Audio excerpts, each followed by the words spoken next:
Look at the sarcophagus.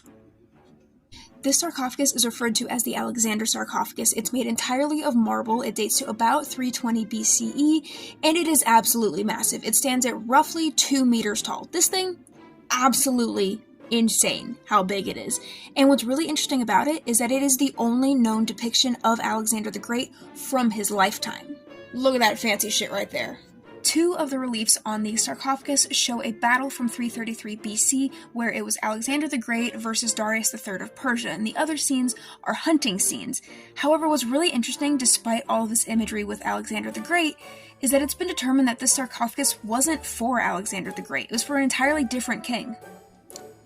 The craftsmanship.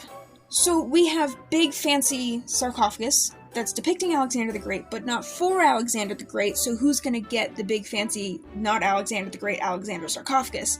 It's been determined that the sarcophagus was actually intended for, and I'm going to butcher this, King Abdalonimus, who's the king of Sidon.